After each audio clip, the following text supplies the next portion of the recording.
कारण या देशामध्ये तिसऱ्यांदा मोदी सरकार स्थापन करण्याकरता माननीय प्रधानमंत्री नरेंद्र मोदीजींचे सरसेनापती असलेले माननीय नितीनजी गडकरी हे आज नागपूर मधनं तिसऱ्यांदा या ठिकाणी फॉर्म भरतायत आणि गेले 10 वर्ष मोदीजींनी आणि नितीनजींनी भारतामध्ये जे काम केलाय ये तो ट्रेलर था, अभी असली पिक्चर बाकी है।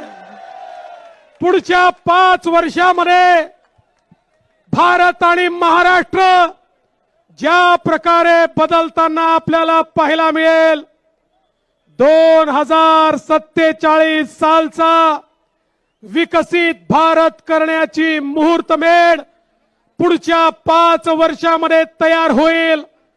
गेल्या 10 वर्षामध्ये 25 कोटी लोकांना गरिबी रेषेच्या बाहेर काढण्याचं काम मोदीजींच्या नेतृत्वात झालं।